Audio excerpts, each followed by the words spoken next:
বাড়ি বাড়ি পিএনজি অর্থাৎ পাইপড ন্যাচারাল গ্যাস পরিষেবা চালু হয়ে গেল বাঁকুড়াতেও।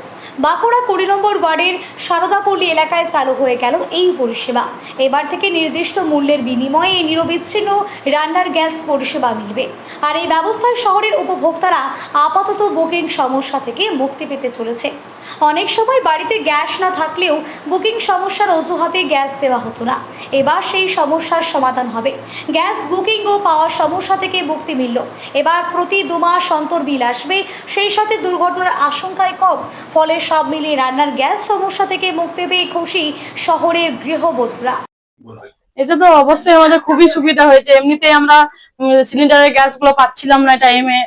তারপরে এই যে গ্যাসের ক্রাইসিস, এটা আমাদের দূর হলো। আমাদের এত বড় ফ্যামিলি, তো 7 জন মেম্বার, আমার একটা গ্যাস 20 থেকে 22 দিন যায়। তো বাকি 35 দিন বাদে গ্যাস বলছিল দিবে, তাহলে আমরা বাকি 15 দিন খাবো কি? 13 বছর বাদে আমি আজকে রান্না করলাম, খুবই কষ্ট হচ্ছিল। এটা হয়ে খুবই সুবিধা হয়েছে।